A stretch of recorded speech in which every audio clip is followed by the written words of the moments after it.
श्रीगुरुभ्यो नमः। हरिः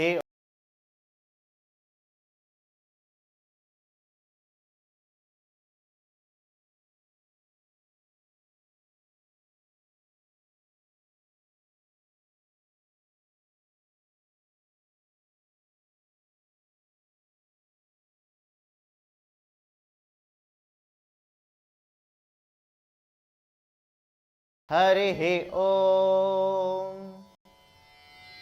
গুরু এবং শিষ্য উভয়ই প্রার্থনা করছেন যে যে বিদ্যা আমরা অধ্যয়ন করতে যাচ্ছি সেই বিদ্যা যেন আমাদের উভয়কেই সমানভাবে রক্ষা করে। এই বিদ্যার ফল যেন আমরা উভয়ই সমানভাবে উপভোগ করতে পারি। এই বিদ্যা যেন আমাদের উভয়ের জীবনেই সমান অনুভূতি এনে দেয় এবং সমানভাবে তাৎপর্য প্রকাশক হয়। এবং সবচেয়ে বড় কথা হচ্ছে যে আমরা গুরু এবং শিষ্য উভয়ের প্রতি বিদ্বেষ ভাব পোষণ না করি। ত্রিবিধ দুঃখের শান্তি হোক। ত্রিবিধ দুঃখ হচ্ছে আধি ভৌতিক, আধি দৈবিক এবং আধ্যাত্মিক। আধি দৈবিক দুঃখ হচ্ছে জীবজন্তু থেকে প্রাপ্ত যে দুঃখ, আধি দৈবিক দুঃখ হচ্ছে প্রাকৃতিক দুর্যোগজনিত যে দুঃখ, এবং আধ্যাত্মিক দুঃখ হচ্ছে শরীর এবং মনের সঙ্গে সম্পর্কিত যে দুঃখ। এই ত্রিবিধ দুঃখের নাশ হোক। ओम शांति शांति शांति। हरिः ओम।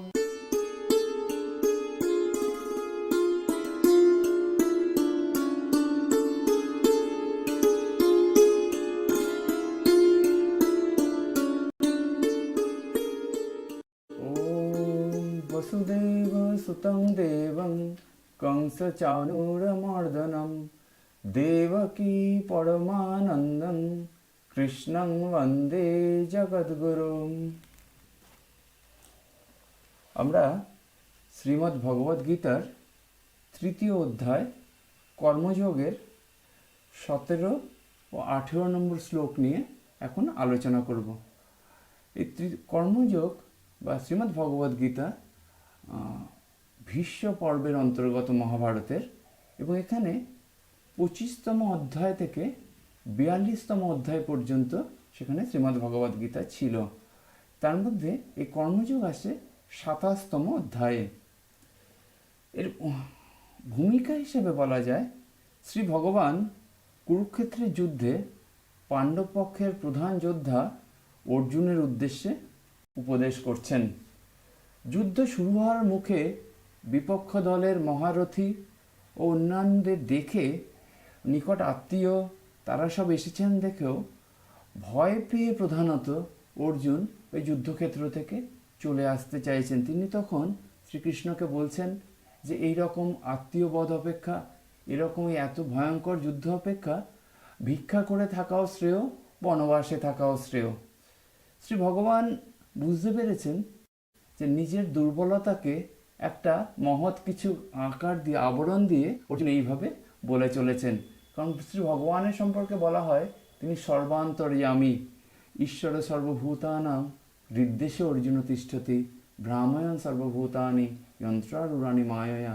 অথবা শ্রী ভগবান নিজেও বলেছেন অহম আত্মা গুরাকেশ সর্বভূতাশয়স্থিতঃ অহম আদিশ্চ মধ্যঞ্চ ভূতানাম অন্ত এবচ। সুতরাং তাকে ফাঁকি দেওয়া সম্ভব নয়। তিনি অর্জুনের দুর্বলতা বুঝতে পেরেছেন।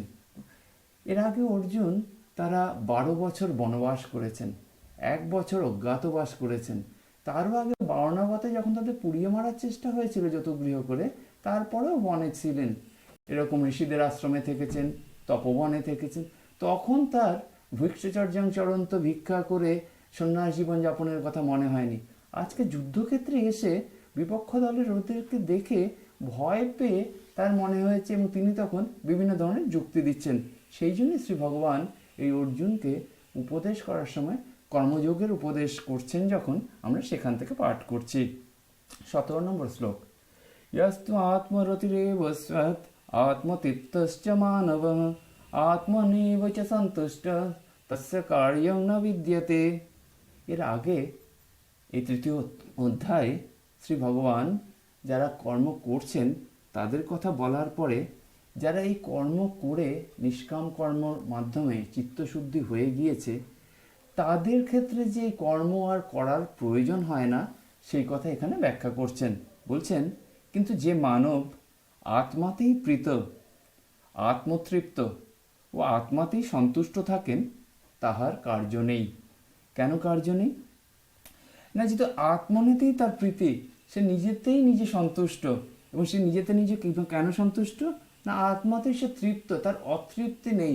এই জগতে বিভিন্ন জিনিসের প্রতি তারা ছুটে যাওয়া বা লাভ করার জন্য বাসনা তার মন থেকে লুপ্ত হয়ে গিয়েছে। আর সেটা কেন লুপ্ত হয়েছে? না, আত্মনি এবং আত্মনা তুষ্ট। তিনি আত্মনিতেই এরকম নিজেতেই নিজে সন্তুষ্ট হয়ে আছেন, সম্যক তুষ্টিতেই সন্তুষ্ট। আত্মনি এবচ সন্তুষ্ট তস্য কার্যং না বিদ্যতে। এই সম্যক তুষ্ট থাকার জন্য তারা নতুন করে কিছু চাওয়ার বা পাওয়ার থাকছে না। এইখানে এই এব শব্দটা খুব গুরুত্বপূর্ণ। বলছে ইয়াস্তু আত্মরতিরেব এব স্যাৎ আত্মতৃপ্ত। এব মানে অবশ্যই বা নিশ্চিতভাবেই, এখানে যেন আর সন্দেহ না হয়। কারণ যখনই আত্মতৃপ্ত হয় তখনই আত্মরতি বা আত্মতে আনন্দ হয়। অতৃপ্তি থেকেই বস্তু আহরণের চেষ্টা, এবং সেখান থেকেই সমস্ত কিছু জগতে কার্য হয়ে থাকে। এখানে আরেকটি কথা আছে, মানব। মানব বলতে কিন্তু স্ত্রী পুরুষ নির্বিশেষে সকলকেই বোঝায়। মনু বলে, চতুর্দশ মনু আছে পুরাণে, এই মনু হতে জাত তাকেই মানব বলা হয়। যেমন যদু বংশের তাদের যাদব বলা হয়, রঘু বংশ থেকে জাত তাদের রাঘব বলা হয়, সেরকম মনু বংশ থেকে মানব বলা হয়। এখানে কিন্তু স্ত্রী পুরুষ কোনো ভেদ নেই, সবার জন্যই এই উপদেশ করা হয়েছে। আর মানব বলতে মননশীলও বোঝায়। মনু সেই কথারও একটা অর্থ হয়ে থাকে। এরপর 18 নম্বর শ্লোকে আমরা যাচ্ছি। নৈব তস্য কৃতেন অর্থ না কৃতেনেহ কশ্চন ন চাস্য সর্বভূতেষু কশ্চিদর্থ ব্যাপাশ্রয়ঃ। বলছেন, এই যে এরকম যে মানুষ, যে আত্মাতেই যিনি সন্তুষ্ট, যিনি আত্মাতেই তৃপ্ত, ইহলোকে তার কোনো আর কর্মানুষ্ঠানের প্রয়োজন নেই। কর্ম না করলেও তার কোনো পাপ নেই। সর্বভূতে এর কোনো কারোর থেকে এর কোনো আকাঙ্ক্ষা নেই, এবং এর নিজের জীবনে তৃপ্তির জন্য আর কারোর উপর নির্ভর করারও প্রয়োজন নেই।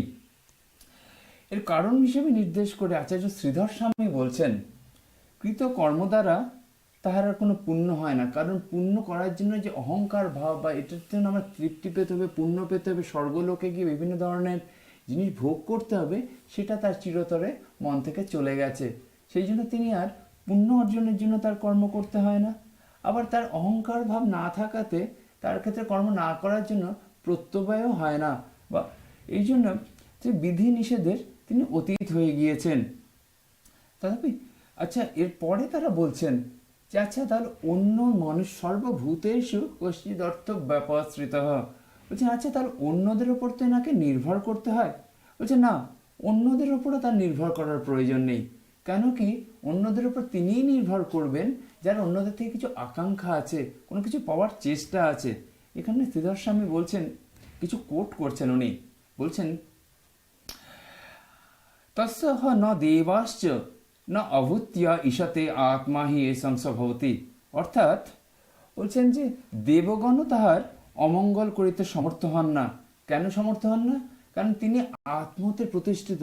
তিনি এই যে দেহ অর্জন, যার জন্য আমাদের যে ভেদ বুদ্ধি হয়, তারপরে যে শাশ্বত সত্য আত্মা আছেন, তাতে তিনি নিজে তার দর্শন পেয়েছেন, বা তাতে তিনি সেই তত্ত্ব তিনি অবগত হয়ে রয়েছেন। সবারই জন্য তো এই সৎ বা সেই ভগবানই তো সবার মূল। সুতরাং সেই ভগবানকে তিনি যেহেতু পেয়ে গিয়েছেন, সুতরাং অন্য কেউ তাকে আর আলাদা করে বিঘ্ন সৃষ্টি করতে পারে না বলে বলছেন। দেবগণও তাহার অমঙ্গল করিতে, কারণ ইহাদেরও তিনি আত্মস্বরূপ হন। দেবগণও সেই আত্মতত্ত্বের ব্রহ্মভাব প্রতিবন্ধ করিতে সমর্থ হন না। বলছেন দেবকৃত বিঘ্ন সকল যখন অহংকারবশাৎ পূর্ণ জ্ঞানের আগে কেউ কিছু কাজ করতে যাচ্ছে, তখনই দেবগণ এসে তাকে কিছু বিঘ্ন করতে পারেন। সেই জন্যই তার দেবগণের উদ্দেশ্যেও তাকে বিভিন্ন পরিমাণে আহুতি দিতে হয়, বিভিন্ন পরিমাণে তার জন্য পূজা করতে হয়। কিন্তু যে একবার সেই পরশমণি, সে আত্মনকে স্পর্শ করে ফেলেছে বা লাভ করে ফেলেছে, তার জন্য কিন্তু আর কারোর ওপর তাকে নির্ভর করতে হয় না, সে তখন নিজে সম্পূর্ণ স্বতন্ত্র হয়ে যান, তার আর অন্য পরতান্ত্রিকতা থাকে না। ওম শান্তি শান্তি শান্তি। হরি ওম তৎসৎ। শ্রীরামকৃষ্ণার্পণমস্তু।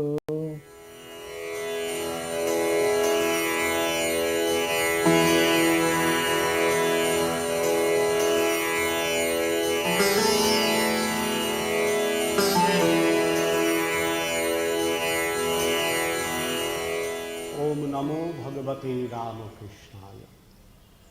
শ্রী শ্রী মায়ের কথা থেকে আমরা পাঠ করছি রাসবিহারী মহারাজ স্বামী অরূপানন্দজির স্মৃতিকথা। এটি জয়রামবাটির স্মৃতিকথা। মা তার ঘরের বারান্দায় দরজার সামনে বসে পান সাজছিলেন। তখন বেলা প্রায় 9টা। রাসবিহারী মহারাজকে মা মুড়ি খেতে দিয়েছেন। খাবার পর মায়ের সঙ্গে তার কথা হচ্ছে। রাসবিহারী মহারাজ বলছেন, মা, এবার আমাকে বেশি দিন রেখো না। অর্থাৎ এই সংসার যন্ত্রণায় রাসবিহারী মহারাজ আর বেশি দিন থাকতে চাইছেন না। মা উত্তর দিচ্ছেন, থাকতে ইচ্ছা না হয় আমার সঙ্গে যাবে, সময় হলে সকলে যাবে। অর্থাৎ যখনই দেহান্ত হবে তখন সবাই মায়ের কাছে, মায়ের যারা ভক্ত আশ্রিত তার শরণাগত সবাই মায়ের কাছে পৌঁছে যাবে। তখন রাসবিহারী মহারাজ বলছেন, ঠিক মনে যেন থাকে। মা উত্তর দিচ্ছেন, সে তো বললুম, তোমাকে এসে সঙ্গে করে নিয়ে যাব। রাসবিহারী মহারাজ বলছেন, এবার আমাকে নিয়ে যাও, পরবারে ঠাকুর যখন আসবেন তখন সঙ্গে আসব। মা হেসে বললেন, আমি তো আর আসছি না। রাসবিহারী মহারাজ বলছেন, তুমি আসো আর না আসো, আমি আসব, আমার আসতে ইচ্ছা আছে। মা উত্তর দিচ্ছেন, তুমি তখন হয়তো আর আসতে চাইবে না। এই জগতে কি আর আছে, কোন জিনিসটা ভালো বলো না? তাই ঠাকুর সজনে খাড়া, পলতা শাক এইসব ছাড়া আর কিছু খেলেন না। মুখে সন্দেশ দিতে যেতুম, বলতেন, ওতে কি আর আছে, সন্দেশও যা মাটিও তা। এই সংসার যে অনিত্য, মা সে কথাটি বোঝাতে চাইছেন এখানে, যে এই পৃথিবী, এই সংসার, তার কোনো কিছুই আসলে কোনোভাবেই নিত্য বস্তু ঈশ্বরের সন্ধান দেয় না। এটি অনিত্য, সুতরাং এর প্রতি কোনো আসক্তি থাকা যায় না, রাখা যায় না। ভগবান শ্রীরামকৃষ্ণদেবেরও ছিল না, মায়েরও নেই। রাসবিহারী মহারাজ বলছেন, তা তুমি ঠাকুরের কথা কেন বলছো, তার কি তুলনা? মা বলছেন, তাই তো, অমন আরেকটি কি আর আছে, থাকলে তো হতো। এই সময় বরদা মামা মাকে চিঠি পড়ে শোনাতে আসলেন। এই চিঠির মধ্যে রাসবিহারী মহারাজের সেজ ভাইয়ের একটি চিঠি ছিল। তাতে রাসবিহারী মহারাজকে বাড়ি পাঠাতে মাকে অনুরোধ করা হয়েছে। চিঠিখানা সংক্ষিপ্তে হলো, ভাষা ও ভাব বেশ ছিল। শুনে মা বললেন, আহা, কেমন লিখেছে। তারপর রাসবিহারী মহারাজকে মা বলছেন, কেন, সংসারে থাকবে, ঘরকন্যা করবে, টাকা করবে। আসলে রাসবিহারী মহারাজ বুঝতে পেরেছিলেন যে মা রাসবিহারী মহারাজকে পরীক্ষা করে দেখছেন। এর উত্তরে রাসবিহারী মহারাজ সঙ্গে সঙ্গে বলছেন, মা, ওগুলো আর বলো না।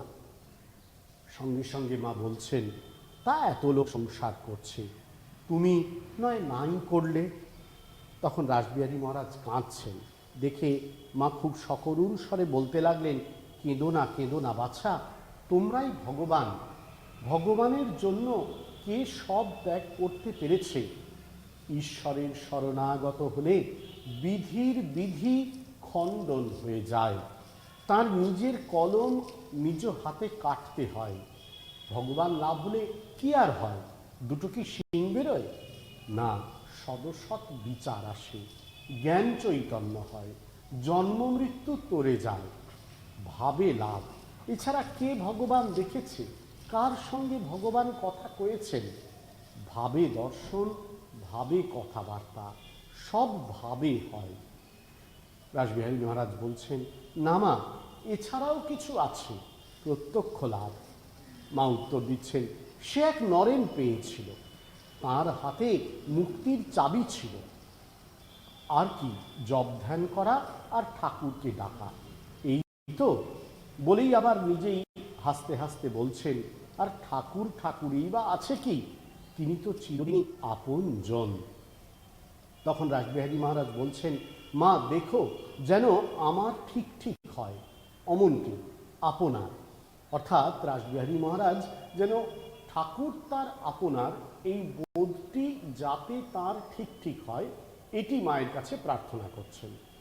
মা উত্তর দিচ্ছেন, তা কি আর বারবার বলতে আছে, হবে হবে। খুব দৃঢ়তার সঙ্গেই মা তাকে বলছেন যে তার হবে। এর আগেই মা রাসবিহারী মহারাজকে চমৎকার বলেছেন যে ভগবানের জন্য সবাই সব কিছু ত্যাগ করতে পারে না। সংসারে এমন মানুষের সংখ্যা খুবই কম যারা ঈশ্বরের নামে সব কিছু ত্যাগ করতে পেরেছে। আবার ঈশ্বরও যারা তার নামে সব কিছু ত্যাগ করে, তার শরণাগত হয়, তাদের জন্য নিজের বিধানকেও পাল্টে দিতে বাধ্য হন যেন। সেটিও মা বলছেন যে ভগবানের শরণাগত হলে বিধাতার যে বিধি, অর্থাৎ ঈশ্বর যা নিয়ম করেছেন সেই নিয়মও খণ্ডিত হয়ে যায়। আসলে ভগবান লাভ মানে কি? মা তার উত্তর দিচ্ছেন, এর মানে অন্য কিছুই নয়, জ্ঞান চৈতন্য হওয়া, এই সৎ অসৎ বিচার আসা, কোনটি নিত্য কোনটি অনিত্য, এই ভাবনাটিকে মনের মধ্যে দৃঢ় করা। যখনই এই ভাবনাটি দৃঢ় হয় তখনই ভগবান লাভ ঘটে, অর্থাৎ এই জ্ঞান চৈতন্য মনে দৃঢ়ভাবে বাস করতে শুরু করে। এছাড়া তো অন্যভাবে ভগবান দর্শনের কথা নেই। তখন অবশ্য নরেনের কথা উঠেছিল। ঠাকুরের হাতে মুক্তির চাবি ছিল, নরেনই এই সাক্ষাৎ দর্শন দিয়েছিল। জপ ধ্যান করে ঠাকুরকে ক্রমাগত ডাকলে, ঠাকুরকে আপন জন বলে বোধ হলে যে সত্যি সত্যই একদিন ঠাকুরের দর্শন পাওয়া যাবে, এই বিষয়টি মা আসলে দৃঢ়ভাবে নিশ্চিতভাবে রাসবিহারী মহারাজের মনে ঢুকিয়ে দিচ্ছেন, তার ভক্ত শিষ্যদের মধ্যেও এই ভাবটিকে প্রবেশ করিয়ে দিচ্ছেন। ওম শান্তি শান্তি শান্তি, হরি ওম তৎসৎ।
তোমার ছেলে হয়ে যেন দিন কাটে না ধুলো খেলায়, তোমার ছেলে হয়ে যেন দিন কাটে না ধুলো খেলায়, এই মিনতি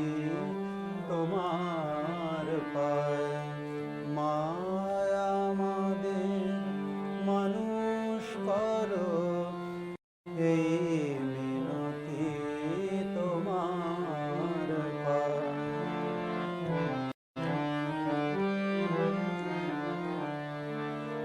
মিথ্যা যতই মোহন বেশে মন ভুলাতে আসুক হেসে, মিথ্যা যতই মোহন বেশে মন ভুলাতে আসুক হেসে, আমরা যেন অচল থাকি মাগো, আমরা যেন অচল থাকি তোমারি চরণ সেবায়, আমরা যেন অচল থাকি তোমারি চরণ সেবায়, এই মিনতি তোমার পাই।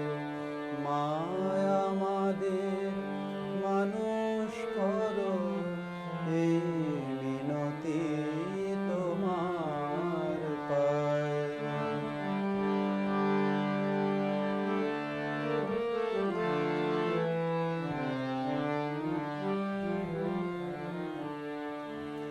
তুমি মোদের প্রাণের প্রাণ, তুমি মোদের ধ্যান জ্ঞান, তুমি মোদের প্রাণের প্রাণ, তুমি মোদের ধ্যান জ্ঞান, তোমার তরে গে গান মাগো, তোমার তরে গে গান, যেন মোদের জীবন যায় তোমার তরে গে গান, যেন মোদের জীবন যায়, এই মিনতি তোমার পাই। মায় আমাদের মানুষ করো, এই মিনতি তোমার পাই। তোমার ছেলে হয়ে যেন দিন কাটে না ধুলো খেলায়, তোমার ছেলে হয়ে যেন দিন কাটে না ধুলো খেলায়, এই মিনতি তোমার পাই। মায় আমাদের মানুষ করো, এই মিনতি তোমার পাই। মায় আমাদের মানুষ করো, এই মিনতি তোমার পাই।